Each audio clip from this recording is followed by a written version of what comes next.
22 अप्रैल 2025 की ये बात है। जम्मू कश्मीर का जिला अनंतनाग का दोस्तों एक इलाका लगता है पहलगाम, और उससे लगभग 6 या 8 किलोमीटर दूर एक जगह पड़ती है बैसन घाटी, और जिसको मिनी स्विट्जरलैंड के नाम से भी जाना जाता है।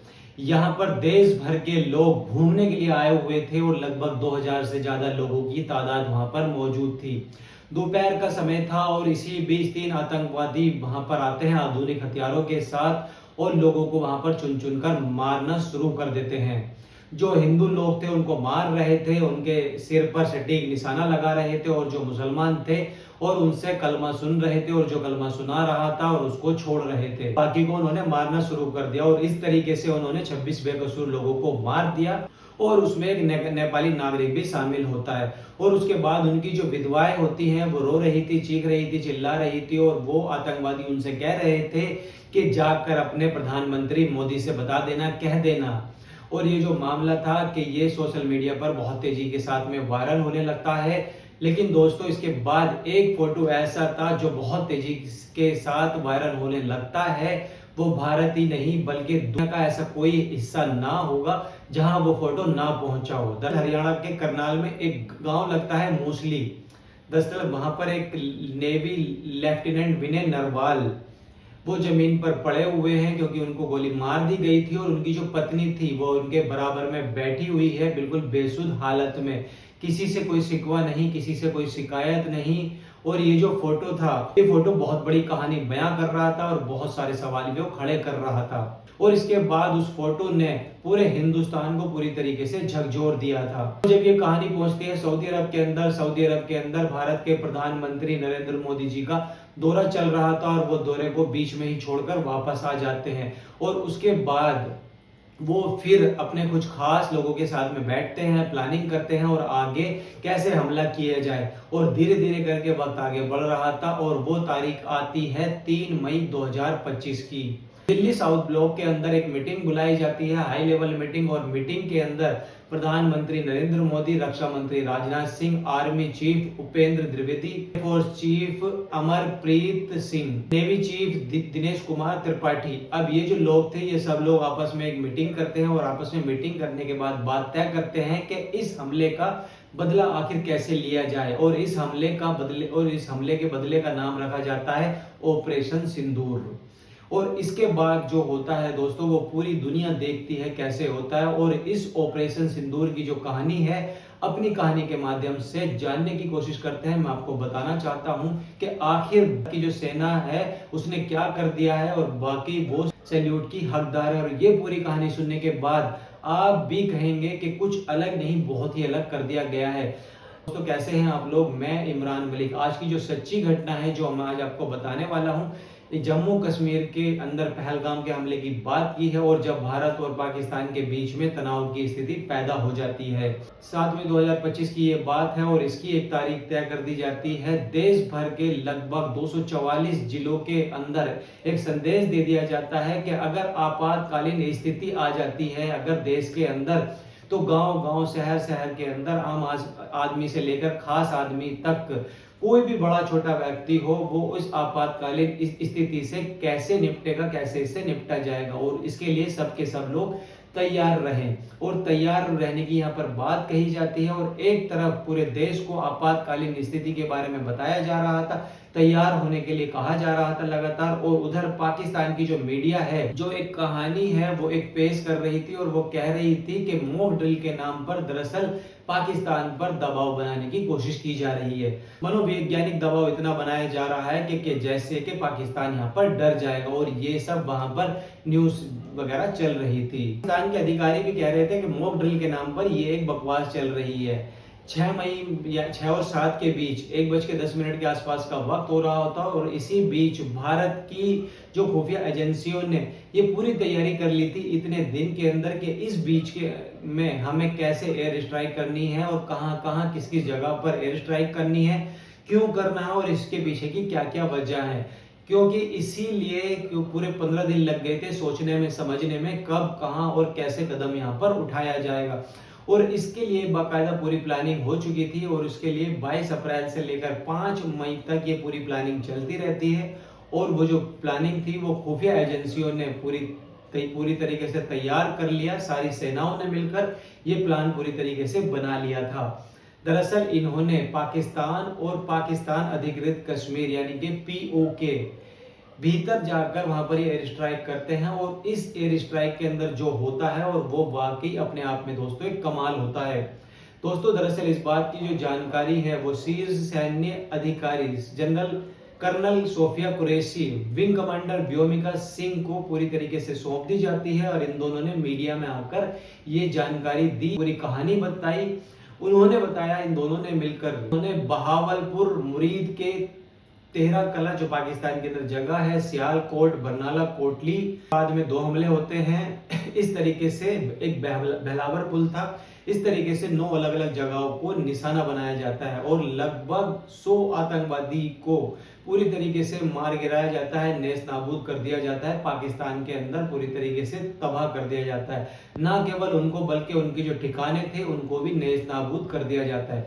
अगर यहाँ पर हम उनके बारे में तफसील से बात करने की कोशिश करें तो पहले नंबर पर मरकज सुभान अल्लाह, जैसे मोहम्मद का एक हेडक्वार्टर माना जाता है कि वो जैसे मोहम्मद का हेडक्वार्टर था, और इसका जो प्रमुख है वो है मसूद अजहर। इस एयर स्ट्राइक में उसके 10 रिश्तेदार मारे गए हैं, और उसमें उसकी एक बड़ी बहन है, उसका बहनोई है, उसकी एक भतीजी भी है, और भतीजी का हस्बैंड यानी कि दामाद है, साथ ही एक अन्य भतीजी है। टोटल मिलाकर इसमें 10 परिवार के सदस्य यहाँ पर मार दिए जाते हैं। जब मसूद अजहर तक ये खबर पहुंचती है, क्योंकि जैसे मोहम्मद का वो मुखिया बताया जाता है और यही इस इलाके में इसका हेडक्वार्टर होता है, तो यहाँ पर ये कहता है कि मैं भी मर जाता इस एयर स्ट्राइक में तो भी अच्छा होता। जब ये बात इंडियन मीडिया ने लोगों को बताई तो वाकई ये कमाल की बात है, क्योंकि इस व्यक्ति के बारे में अगर हम और जानकारी निकालने की कोशिश करें इसके बारे में, हम दरअसल 24 दिसंबर साल 1999 की दोस्तों बात है। इंडियन एयरलाइंस ICA 814 हवाई जहाज और इसका अपहरण कर लिया जाता है, यानी कि इसका हाईजैक कर लिया जाता है। और उस दिन इस हवाई जहाज के अंदर दोस्तों 191 लगभग मुसाफिर थे, और उन आतंकवादियों ने ये शर्त रखी थी भारत सरकार से कि हमें चाहिए, और भारत और 3 अलग अलग और व्यक्ति हैं, हमें वो लोग चाहिए, क्योंकि भारत को ये 4 आतंकी छोड़ने पड़े थे उन मुसाफिरों के लिए। और जब ये आतंकी छोड़ दिए गए थे और उसके बाद ये जो आतंकी है अजहर मसूद है, इसने साल 2000 के अंदर जम्मू और कश्मीर के अंदर विधानसभा में हमला करवाया था, जो कि जैसे मोहम्मद का सरगना माना जाता है, जो इसका मुखिया माना जाता है। और साथ ही 2001 में संसद पर हमला हुआ, साल 2016 में पठानकोट पर, और साल 2019 में पुलवामा हमला हुआ। और ये जो हमले कराए थे और इसकी जो सारी जिम्मेदारी थी, या जो करने वाले जो लोग थे, जो आतंकवादी थे, ये थे जैसे मोहम्मद के लोग। लेकिन जब एयर स्ट्राइक होती है और एयर स्ट्राइक के अंदर ये पूरी तरीके से मरकज सुभान अल्लाह बहावलपुर के अंदर पूरी तरीके से तबाह हो जाता है, खत्म कर दिया जाता है, नेस्त नाबूद कर दिया जाता है, और यहाँ जो आतंकवादी होते हैं वो आतंकवादी भी वहां पर मार दिए जाते हैं। मरकज तैयबा मुरीद के ये एक जगह पड़ती है, दरअसल ये लश्कर तैयबा का ठिकाना है, और यहाँ पर कसाब और डेविड कोलमैन हेडली जैसे लोगों को यहाँ पर ट्रेनिंग दी गई थी। ऐसे ना जाने कितने आतंकवादियों को यहाँ पर ट्रेनिंग दी गई थी। और दोस्तों इन्होंने मरकज तैयबा मुरीद के से दोस्तों इन्होंने ट्रेनिंग ली थी, जो कि लश्कर तैयबा का ठिकाना माना जाता है पाकिस्तान के अंदर। और दोस्तों 6-7 मई 2025 की रात को जो एयर स्ट्राइक की गई थी हमारी तरफ से 1:05 से शुरू होता है और 1:30 तक वो खत्म हो जाता है, यानी कि 25 मिनट के अंदर जो इनके जो ठिकाने थे लश्कर तैयबा का, जहां पर अजमल कसाब जैसे खूंखार आतंकवादी ने ट्रेनिंग ली थी,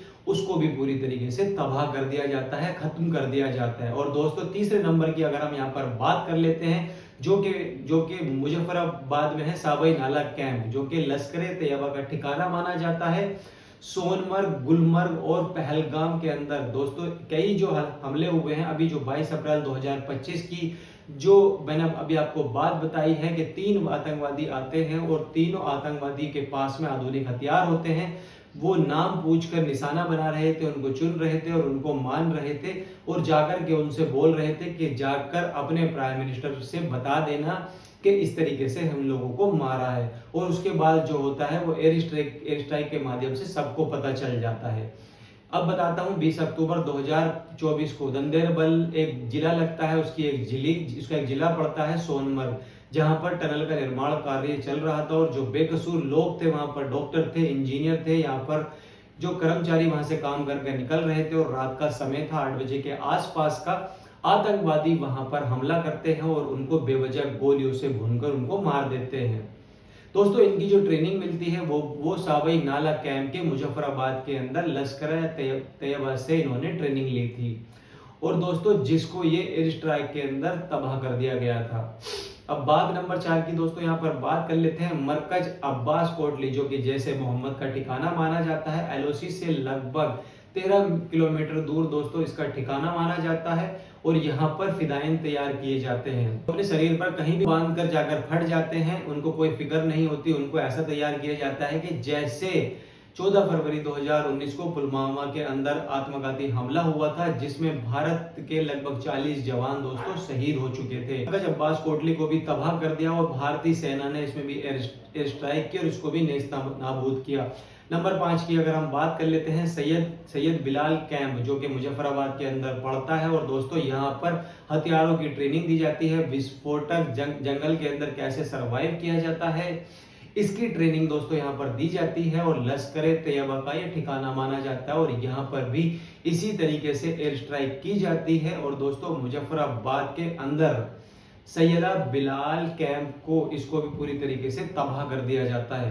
दोस्तों नंबर 6 आता है यहाँ पर महमूना जोया सियालकोट, जो कि पठानकोट हमले के लिए उन आतंकवादियों को यहाँ पर तैयार किया गया था, जो कि हिजबुल मुजाहिदीन का ये सेंटर बताया जाता है, प्रशिक्षण कैंप बताया जाता है। 22 मार्च 2025 को जम्मू कश्मीर के कठुआ में इन्होंने एसओजी की टीम पर दोस्तों इन लोगों ने हमला किया था और जिसके अंदर 4 जवान यहाँ पर शहीद हो गए थे, तारिक अहमद, यशवंत सिंह, जगबीर सिंह और बलविंदर सिंह। और दोस्तों 2 पाकिस्तानी आतंकवादी वो पाकिस्तान से आए थे यहाँ पर ट्रेनिंग लेकर महमूना जोया सियालकोट के अंदर से, और इन्होंने यहाँ से ट्रेनिंग लेकर हिजबुल मुजाहिदीन के आतंकवादियों ने पठानकोट पर भी दोस्तों हमला किया था और दोस्तों इसको भी पूरी तरीके से एयर स्ट्राइक के अंदर तबाह कर दिया जाता है। और दोस्तों इसके बाद आता है सर्जल तेहरा कला, और दोस्तों ये भी आतंकवादियों का ट्रेनिंग सेंटर माना जाता है और इसको भी भारतीय सेना की तरफ से तबाह कर दिया जाता है। और 8 नंबर की यहाँ पर बात कर लेते हैं तो मस्कर राहिल साहिद कोटली, जो कि हिजबुल मुजाहिदीन का दोस्तों केंद्र माना जाता है। पुंछ के अंदर 2023 के अंदर श्रद्धालुओं पर जो हमला किया गया था, उन आतंकवादियों को भी इसी जगह पर दोस्तों मरकज के अंदर दोस्तों ट्रेनिंग मिली थी, जो कि हिजबुल मुजाहिदीन का सेंटर माना जाता है और इसको भी इसी 6 और 7 मई 2025 की रात को पूरी तरीके से तबाह कर दिया गया है, एयर स्ट्राइक में नेस्तनाबूद कर दिया गया। मरकज अहले हदीस बरमाला लश्कर तैयबा का दोस्तों ये ठिकाना माना जाता है और दोस्तों इसके अंदर ये बताया जाता है कि बिम्बर बरमाला कैंप, और यहाँ पर हथियारों की ट्रेनिंग दी जाती थी, कैसे सरवाइव करना है वो दी जाती थी और इसको भी एयर स्ट्राइक में तबाह कर दिया। और दोस्तों जब ये तबाह हो जाते हैं और दोस्तों रात के अंदर ही अचानक पाकिस्तान ने दोस्तों जो कुछ अधिकारी थे पाकिस्तान के अंदर, उन्होंने अलग अलग तरीके के बयान देने शुरू कर दिए थे। अगर जो पहला बयान दिया था, जो पाकिस्तान के रक्षा मंत्री हैं, उन्होंने एक बयान दिया था दोस्तों, पाकिस्तान के ऊपर मिसाइलों से हमला हुआ है और इसके अंदर आम नागरिक पाकिस्तान के मार दिए गए हैं। बस वो विदेशी संपत्ति यहाँ पर हासिल करना चाहते थे और विदेशों में जाकर ये रोना धोना शुरू कर दें कि देखो हमारे लोगों को, आम लोगों को इस तरीके से यहाँ पर मारा जा रहा है। पाकिस्तान की मीडिया ने पाकिस्तान को की जनता को खुश करने के लिए बोल दिया कि 2 फाइटर को मारकर गिरा दिया गया है इंडिया के, और एलओसी की चेक पोस्ट को भी मारकर गिरा दिया है, और जिसके अंदर 3 राफेल थे, 1 सुखोई था, 2 मेगई थे। इनको पूरा दिन दोस्तों पाकिस्तान की मीडिया ने इसी तरीके से वो गीत गाता रहा और पाकिस्तान के लोगों को खुश करता रहा कि हमने भी रिटेलिएशन में ऐसा कर दिया। और तीसरा जो बयान आया था पाकिस्तान की तरफ से, जो सोशल मीडिया पर लगातार चलाया जा रहा था पाकिस्तान में, ISPR ने भी एक बयान दिया कि भारत की ओर से 24 मिसाइलें दागी गई थी पाकिस्तान के ऊपर और जिसमें 8 लोग मारे गए हैं और 35 लोग यहाँ पर घायल हुए हैं। दोस्तों अलग अलग लोग हैं, अलग अलग तरीके की बातें हैं और दोस्तों भारत ने पाकिस्तान को कितनी बार पटकनी दी है और हर बार पटकनी खाने के बावजूद भी पाकिस्तान इस तरीके की लगातार हरकतें करता रहता है जैसे उसकी आदत है। जैसे दोस्तों हर बार भारत मारता है और हर बार वो कपड़े झाड़कर खड़ा हो जाता है। और 7 मई 2025 की रात को जब ये हमला किया गया और मीडिया में खबर आती है और लोगों के पास ये खबर जाती है, सोशल मीडिया पर वायरल होने लगती है और दोस्तों भारत के प्रधानमंत्री सामने आते हैं और दोस्तों भारत के प्रधानमंत्री जो कहते हैं और वो वाकई एक सराहनीय काम था। उन्होंने कहा था कि भारतीय सेना, चाहे वो जल सेना हो, थल सेना हो या फिर वो वायु सेना हो, इन्होंने बहुत ही कम समय के अंदर महज 15 दिन के अंदर एक सटीक प्लानिंग की, जो कि खुफिया एजेंसी थी रो, उसके हिसाब से जो जानकारी मिली थी, जो प्रशिक्षण के जो ठिकाने थे उसकी जो जानकारी मिली, और उसके बाद बहुत ही कम समय में अपना जो कर्तव्य दिखाया है महज 25 मिनट में, और वो सैल्यूट के हकदार हैं। और वो सैल्यूट के हकदार क्यों ना हो, क्योंकि ये दोस्तों नया भारत है। दोस्तों ये जो घटनाक्रम है इसको बताने का उद्देश्य केवल ये है, आपको बताना है, जागरूक करना है कि जिस तरीके से 22 अप्रैल 2025 को जम्मू कश्मीर के पहलगाम में जो आतंकी हमला किया गया था, निर्दोष लोगों को वहां पर बैसन घाटी के अंदर जो लोगों को मारा गया था, देश भर के जो अलग अलग सैलानी आए थे उनको मारा गया था, उनको निशाना बनाया गया था। उसके जवाब में उसका बदले लेने की जो कहानी है, जो भारत की सेना है उसको सैल्यूट करना चाहिए, उसको सैल्यूट के वो हकदार हैं और पाकिस्तान को ऐसे ही जवाब मिलना चाहिए। तो दोस्तों इस पर आपकी क्या राय है, मैं आपसे जानना चाहता हूं। जो भी आपकी राय हो आप मुझे कमेंट करके बताइए। वीडियो कैसी लगी, वीडियो को लाइक कीजिए, चैनल को सब्सक्राइब कीजिए। तब तक मिलता हूं अनदर वीडियो में। जय हिंद।